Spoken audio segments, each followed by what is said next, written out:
Monsieur le Président, Mesdames et Messieurs, chers collègues, alors que nous entrons enfin dans le processus visant à doter notre collectivité d'un budget pour 2026, c'est bien évidemment une toute autre actualité qui anime nos discussions et réflexions depuis quelques jours maintenant. La presse nationale parle d'un séisme politique. Nous autres Auvergnats sommes moins dans l'emphase quand il s'agit d'évoquer les forces tectoniques qui secouent régulièrement notre planète. Mais il nous faut reconnaître que les différents résultats issus des urnes les 15 et 22 mars dernier constituent un moment historique pour le Puy-de-Dôme.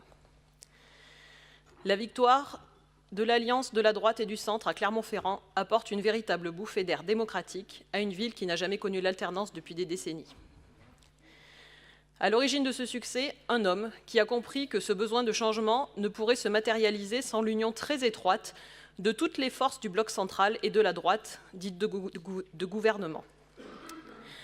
En bâtissant une liste où toutes les sensibilités politiques ont trouvé leur place, en privilégiant les compétences des candidates et des candidats plutôt que la couleur de leur carte partisane, en résistant aux amicales pressions de celles et ceux qui considèrent qu'une union réussie est avant tout une union qui donne une très large place à sa formation politique d'appartenance, Julien Bauny a créé les conditions du succès. Notre groupe lui adresse donc ses sincères félicitations et ne manquera pas de le soutenir dans son action future,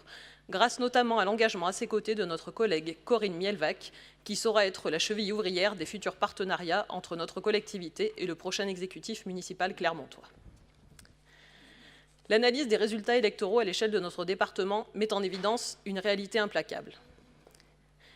Quand la droite responsable et les forces du centre s'allient face à des alliances improbables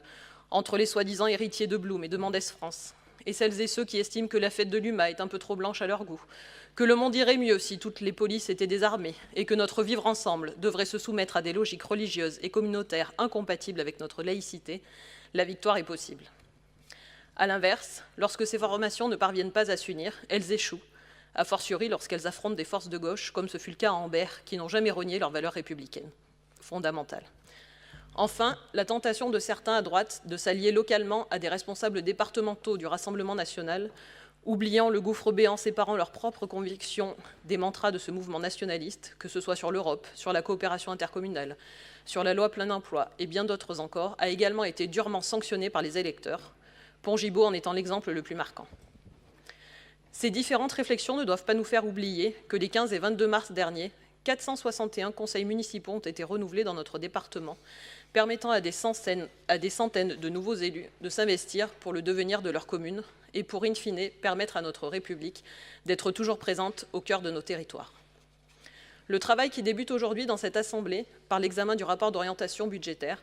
se doit d'apporter des réponses concrètes à toutes ces femmes et ces hommes dorénavant investis pour le développement de leur collectivité et le bien-être de leurs concitoyens. Le groupe indépendant et démocrate soutiendra donc pleinement la pérennisation des dispositifs départementaux en faveur de nos communes, tout comme il restera plus que jamais vigilant sur la nécessaire solidarité de notre département envers ces territoires les plus fragiles et les plus éloignés des dynamiques métropolitaines. Lorsqu'il évoquait son action à la tête du gouvernement, le Premier ministre Jean-Pierre Raffarin utilisait une formule désormais passée à la postérité. La route est droite, mais la pente est forte.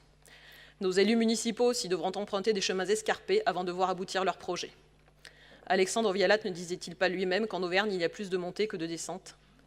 À nous de faire en sorte que ces éclaireurs de la République, que sont nos élus locaux, puissent, à leur rythme, à leur manière, atteindre les sommets qu'ils se sont fixés, pour entretenir la vitalité de leurs communes respectives et pour réaffirmer le rôle essentiel de notre démocratie locale,